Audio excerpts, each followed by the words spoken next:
Talk boxing news. I do believe I won strongly. I mean, I was very confident. My corner was confident. And you know my corner. You know Coach Al. He doesn't mess around. He tells me the truth. And we stuck to the game plan. We were outboxing her. And I really feel like I clearly won that decision. So, yeah, it is disappointing. I mean, I saw your face at the end. It was genuine shell shock, wasn't it, when you heard Alicia's name called out?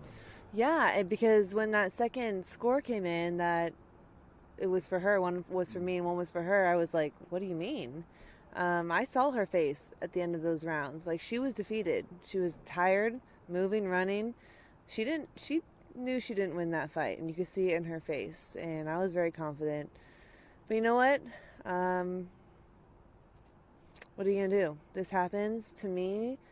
I really feel like my legacy, what I've always wanted my legacy to be, is someone who challenges the best, someone who, puts it all on the line and makes the biggest fights possible. And even though I didn't get the decision yesterday, that doesn't change that goal for me. I still want the biggest fights. If Baumgardner doesn't want to give me a rematch, which she said yesterday, and I think she should, I think I deserve the rematch because I think I won. And if she believes that she's the best, she'll give that to me. But if not, I'm still going to go for the biggest fights. I still want Katie Taylor. I still feel I deserve that.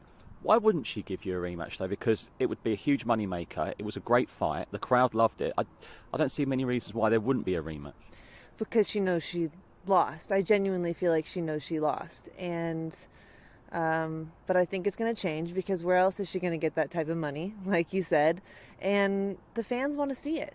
This is about the fans at the end of the day. This is about entertainment. And the fans have been so great. Honestly, like, I can't even be upset this morning because I've gotten so much love from everyone here in the UK and everyone who's been supporting me this whole time. And I'm grateful for that because, I do this for them, honestly. Like, I just want people to know that I do my absolute best to give them the fights that they want to see. So I hope that she becomes the champion that she should be and give me another shot. Give the fans another exciting fight. Let's just be completely honest here. Let's be honest with each other. Let's be honest with ourselves. If the shoe were on the other foot, would Michaela Mayer grant Alicia Baumgardner a rematch? She's saying that she thinks she deserves one. You know who else thought they deserved a rematch? Maiva Hamadouche, but she didn't get one. Michaela Mayer proceeded with her plans to unify the division.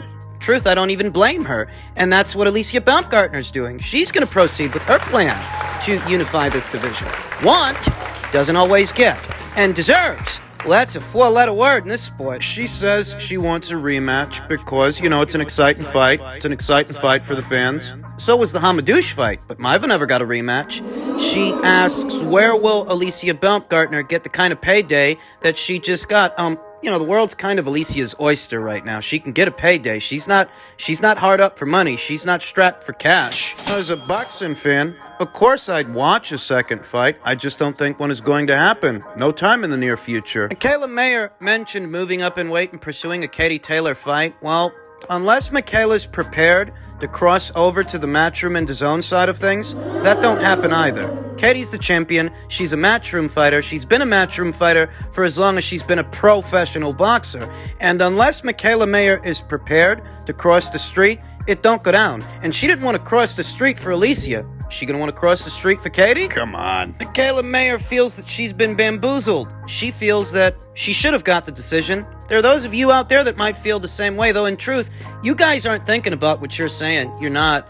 Because Alicia Baumgartner was the away fighter after all. She's not with Boxer or Top Rank for that matter. So what are the implications of what you're suggesting? Suggesting that Michaela Mayer was robbed. Boxer robbed Michaela Mayer to gift a Matchroom fighter a decision. Do you know how fucking stupid you guys sound? I feel Alicia won a decision legitimately. She won it fair and square, and she won it as the away fighter in hostile territory because the fight wasn't happening on Alicia's terms, it was happening on Michaela's terms. I've already broken down who I gave which rounds and why. That's all I have to say about that. What does Michaela Mayer do moving forward if she can't get Alicia back in the ring? And she doesn't stand much chance of landing a Taylor fight. She still has options, believe it or not. She can move up in weight to 140 pounds and see about fighting the winner of Cameron versus McCaskill for the undisputed 140-pound championship. Remember, Natasha Jonas and Terry Harper, two super featherweights.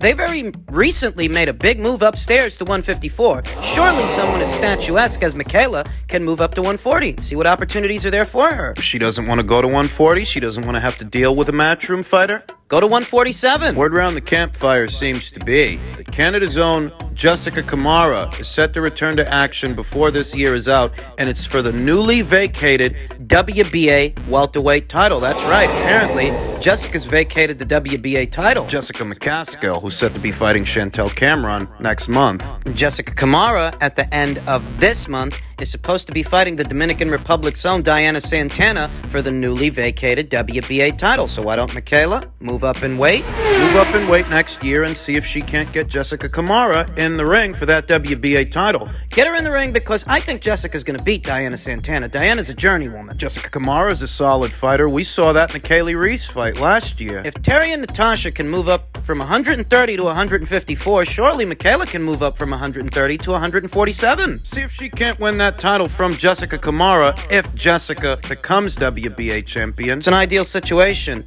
If Top Rank is still behind her and they're still invested in Michaela and they want to put her in a title fight, that's the ideal fight to put her in. An ideal situation. A chance for Jessica to box on a major platform and a chance for Michaela to get back in the winner's bracket in a big way. She was talking about moving up anyway. Listen.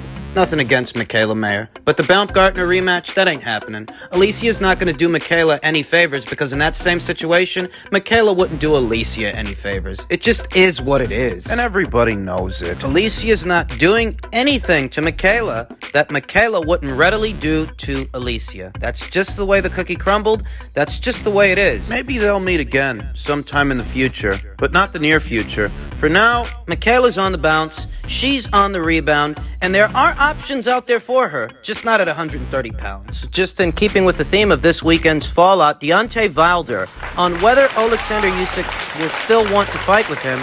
I'd be very surprised if he sticks to his word. We'll see what happens. I'm going to keep Usyk to his word. We will be calling his team, and we're going to see what's up. And, you know, he knocked out Robert Helenius, who is in no way, shape, or form a carbon copy of Alexander Usyk by any stretch of the imagination. It's not the same fight, hardly the same fighter, different challenges for Deontay. It's not as easy to land that big right hand on Alexander Usyk as it was to land it on Robert Helenius. It's an entirely different fight. It really is. And while for Deontay, who was on the bounce, on the rebound, off 2 back-to-back losses to Tyson Fury, while it did make sense to match him against Robert Helenius, Deontay Wilder was asked who he wants to fight next, and he said, I'm down for whatever. Whether it's Andy Ruiz or Alexander Usyk, Deontay Wilder is back. The excitement in the heavyweight division is back. Currently, the WBC are now expected to order Deontay Wilder versus Andy Ruiz Jr. as a final eliminator to determine Tyson Fury's next mandatory challenger for his WBC title. I expect that order to come down in a timely fashion. I've been saying it on repeat in all the weeks leading up to this weekend's fight that an Andy Ruiz is a cheaper alternative to an Usyk fight. Usyk is a unified champion, and while normally, he's not the kind of guy that gives you a hard time in negotiations. He's not going to fight on the cheap either. Why the fuck would he? He's a 2-division champion, a current reigning unified champion in possession of 3 alphabet titles. A current network and promotional free agent, promotional in some ways, though not in others, but a guy who's free to roam, free to go where he wants to go. Thus, the onus to bring him over would be on Wilder's people, the PBC. If they really want to get Wilder the chance to become a champion again, that opportunity to box for 3 alphabet titles instead of just becoming the mandatory challenger for 1. It's up to them because they're the ones with broadcast partners in the United States. If you want to get Wilder that chance, somebody's got to pay for it. And I'm not sure that Fox would, since industry insiders speculate this will be their last year in the sport of boxing. They're not going to renew their contract with the PBC. That's been the tune for months now. You think about Showtime. Showtime doesn't seem to have the budget to get Crawford versus Spence over the line. And a fight involving Usyk and Wilder would likely be a more expensive fight, an even more expensive fight than that fight. It's reality. I'm not holding my breath to see Wilder versus Usyk, though in truth, when it comes to Wilder versus Andy Ruiz, while it is an in-house fight and a cheaper alternative, a more doable fight, a more realistic fight, you have to wonder about that fight also. When? Things aren't exactly all sunshine and rainbows at Showtime. If Fox ends up leaving the sport of boxing, they don't renew a deal with the PBC. Showtime's not exactly in good economic standing either. Been talking about how Paramount's considering phasing Showtime out and just migrating content over to Paramount Plus. Adrian Bronier very recently let the cat out of the bag by way of his own social media during an Instagram live conversation he was having with a buddy of his that things may be over for boxing on Showtime. No official word yet, but it just doesn't sound encouraging. And if PBC's done at Fox and boxing might be done on Showtime, where does the PBC go? Who finances the fights? Because promotional outfits get their budget from their broadcast partner, their network affiliate. if Fox ain't affiliated with the PBC moving forward and boxing is over at Showtime, in that doomsday scenario, the PBC ain't got no network affiliate. And with no network affiliate, who would finance a fight like Wilder versus Ruiz? Where do they go? There are questions there that need answers. No word on what Wilder's fight did at the box office. It's only been a day or so. Let's see if the journos are as Johnny on the spot with these numbers as they claim to be with the Canelo versus Golovkin 3 numbers. A guy that can draw at the box office can get a deal at most any major platform, so long as he can draw at the box office. Deontay Wilder himself, off his name alone,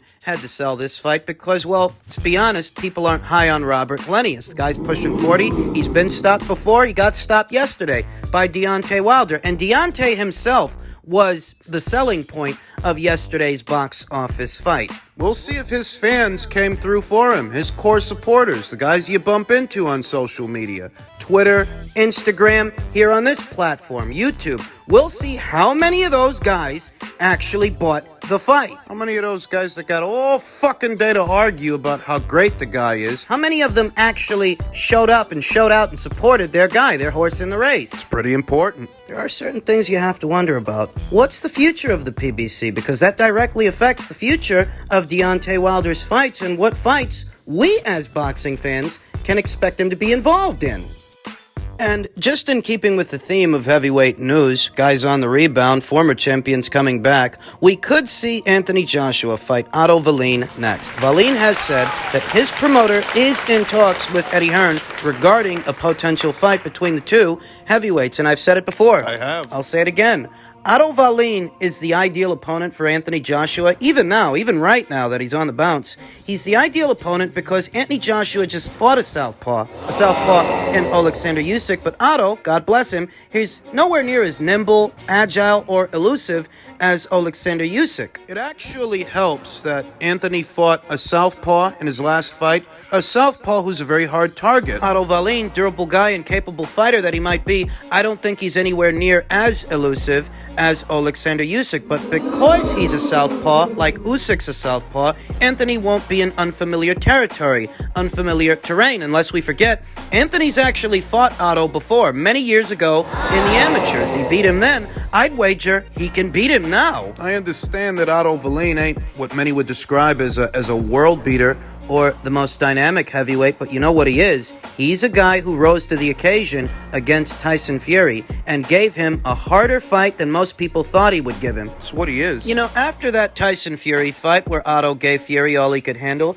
he didn't suddenly become cannon fodder for other fighters and other heavyweights. The loss to Fury is Otto Wallin's only defeat. It's his only loss. There's no shame in losing to one of the top two heavyweights in the world. Sporting a professional record of 24 wins with one loss, just one loss, no draws, 14 knockouts. He's never been stopped. He's back in the winner's bracket. You know the guy's actually fought 4 times since that Tyson Fury fight? He got himself back in the winner's bracket a long time ago. And he's just as good a fight as any for Anthony Joshua, who's on the rebound, on the bounce, but needs a respectable dance partner in order to help sell it. Otto could be that dance partner, and I'm not against it. Hell, I was advocating for the goddamn fight just a few weeks ago because it makes sense. The same way I told you that Deontay fighting Robert Helenius made sense for Wilder, Otto makes sense for Anthony. Makes sense. Anthony's got to prove that he's still got it. You know, his core supporters, his followers, they may feel that there's no shame in Anthony losing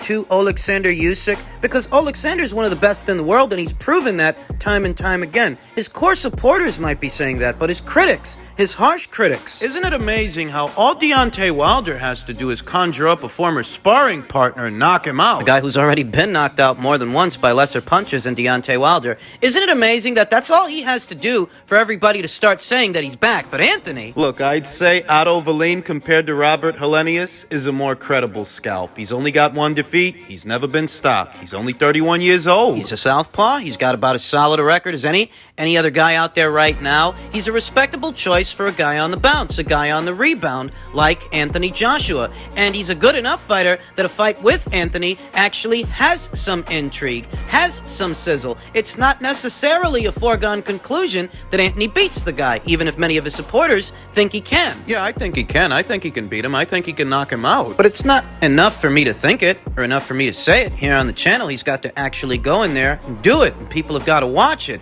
so that they can realize just because he lost to Alexander Usyk 2 times don't mean everybody's going to go in there. People quickly forgot that Anthony's one of the strongest finishers in the entire division. They forgot about his knockout percentage because of the 2 Usyk fights. And how far apart those 2 fights were spread out. If he can go in there and stop a guy that Tyson Fury couldn't stop, well, that really sends a message, doesn't it? If he doesn't suffer a gash over his eye, that with any other fighter in any other fight likely would have been stopped on cuts. Any other fight not involving Tyson Fury. You want to send people a message. You want them to know that you've still got it and you can still provide entertaining fights. You go in there with Otto Wallin and you stop that guy. That's how you send that message, because Tyson Fury couldn't even stop that guy. It's not a triangle theory. That's not saying that because he goes in there and stops Otto, he stops Fury. That's just reminding people what this guy can do against somebody who we all know is durable. He'd have to be if he went the distance with Fury. Otto Wallin did. Beating today's Otto Wallin means a hell of a lot more than beating today's Robert Helenius. Those are just the facts. That's if Anthony does fight him,